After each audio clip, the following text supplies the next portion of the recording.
Hi friends, మహాభారతంలో ఎంతో ముఖ్యమైన పాత్రలలో ద్రోణాచార్యుడు కూడా ఒకరు.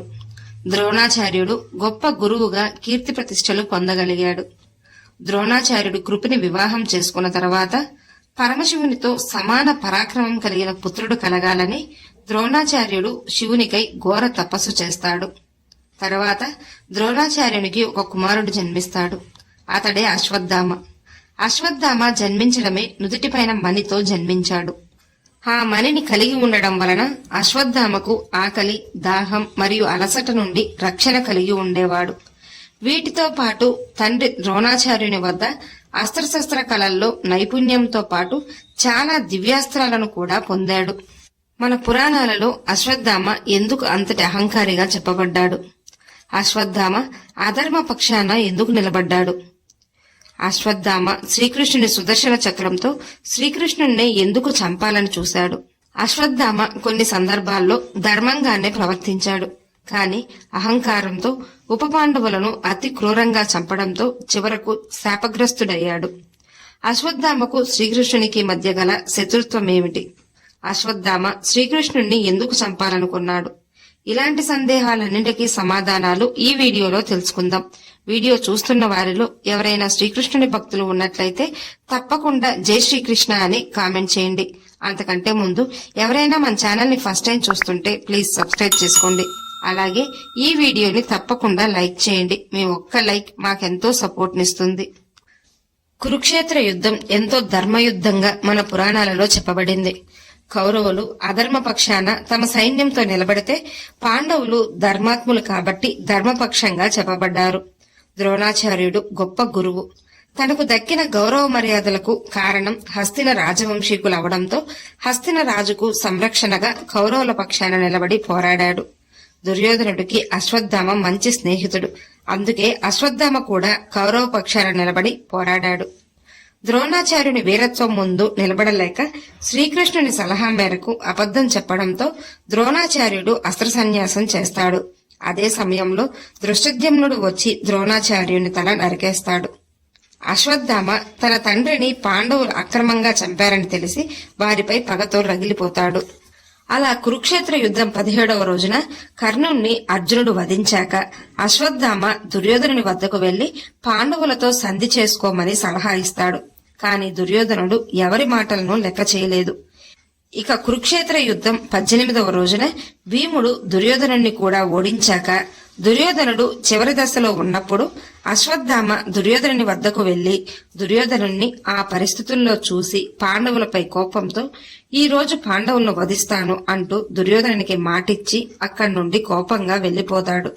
పాండవులను చంపుతానని శపథం చేసిన అశ్వత్థామ పరమశివునికై దీక్ష మొదలు పెడతాడు. ఎంతసేపటికి పరమశివుడు ప్రత్యక్షం అవ్వకపోయేసరికి తానే ఆత్మార్పణ చేయడానికి సిద్ధపడి అగ్నిలో ఆహుతికి వెనకాడడు. అశ్వత్థామ భక్తికి మెచ్చిన పరమశివుడు ప్రత్యక్షమై అశ్వత్థామకు ఒక శక్తివంతమైన ఖడ్గంను ప్రసాదిస్తాడు. కౌరవుల పక్షాన మిగిలిన యోధులలో కృపాచార్య, కృతవర్మ కూడా ఉంటారు. వారితో కలిసి పాండవ శిబిరాల వైపుకు బయలుదేరుతాడు అశ్వత్థామ. కాని పాండవులను శ్రీకృష్ణుడు మరొక చోటుకు తీసుకుని వెళ్లి ఉంటాడు. అయితే కృపాచార్యుణ్ణి, కృతవర్మను ద్వారం వద్ద ఉంచి అశ్వత్థామ పాండవ శిబిరాలలోకి అడుగు పెడతాడు. తన తండ్రి తల నరికేశాడని నిద్రిస్తున్న దృష్టద్యుమ్నుడి తల నరికేస్తాడు అశ్వత్థామ.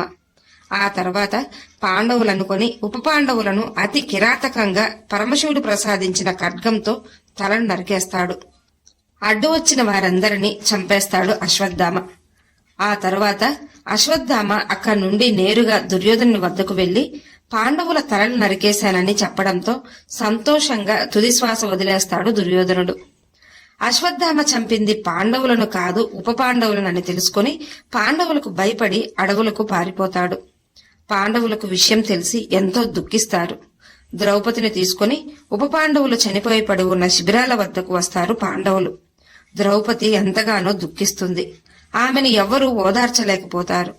కోపంతో ద్రౌపది భీముని వద్దకు వెళ్లి, నాకు అశ్వత్థామ నుదుటిపై ఉన్న మణి కావాలి, అది తీసుకొస్తే అశ్వత్థామ మరణించినట్లు నేను భావిస్తాను. ఒకవేళ మీరు అది తీసుకురాకపోతే నేను ఆత్మాహుతి అవుతాను అని శపథం చేస్తుంది. వెంటనే భీముడు బయలుదేరగా భీమునికి రథసారథిగా నకులుడు కూడా వెళ్తాడు.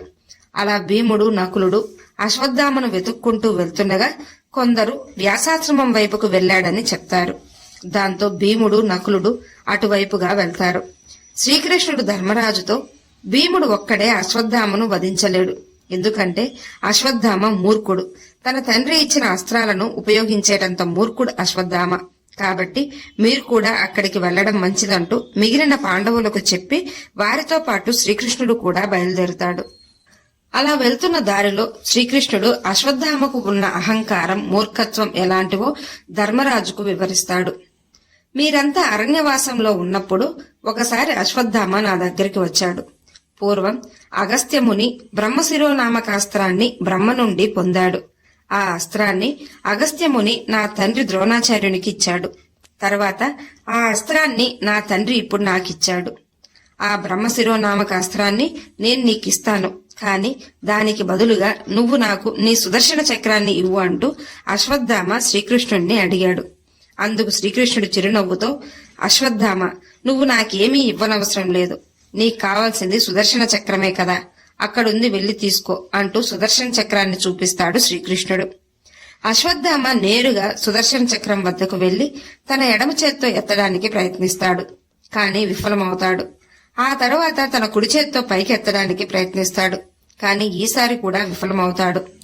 అశ్వత్థామ చివరకు తన 2 చేతులతో సుదర్శన చక్రాన్ని ఎత్తడానికి ప్రయత్నిస్తాడు. కాని విఫలమవుతాడు.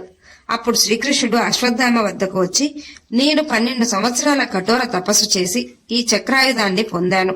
ఈ ఆయుధాన్ని దేవతలు, గంధర్వులు, మానవులెవ్వరూ ఎదిరించలేరు. అలాంటి ఆయుధాన్ని నువ్వు అడుగుతున్నావు. ఈ ఆయుధంతో నువ్వు ఎవరితో యుద్ధం చేసి చంపాలనుకుంటున్నావు అంటూ శ్రీకృష్ణుడు అశ్వత్థామను ప్రశ్నిస్తాడు. అందుకు అశ్వత్థామ, ఈ సుదర్శన చక్రాన్ని ఉపయోగించి నీతోనే యుద్ధం చేయాలని కోరికగా ఉంది. నీ ఆయుధాన్ని నీపైనే ప్రయోగించి నేను విజయం సాధించాలనుకుంటున్నాను. కాని నువ్వు ఇవ్వడం లేదు కదా. అయినా పర్లేదు, నా దగ్గర చాలా దివ్యాస్త్రాలు ఉన్నాయి. వాటితో రాబోవు యుద్ధంలో నేను నిన్ను ఓడించి తీరతాను అంటూ అశ్వత్థామ శ్రీకృష్ణునితో చెప్పాడు. ఇలా జరిగిన ఈ విషయాన్నంతా శ్రీకృష్ణుడు అశ్వత్థామ కోసం వెతుకుతూ అడవులకు వెళ్తున్న సమయంలో ధర్మరాజుకు వివరించాడు. అశ్వత్థామ ఎంతో అహంకారం కలవాడు. ఆ మూర్ఖత్వం వలనే చివరకు శ్రీకృష్ణునిచే శపించబడ్డాడు.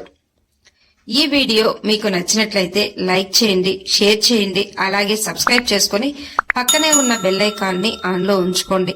Thanks for watching.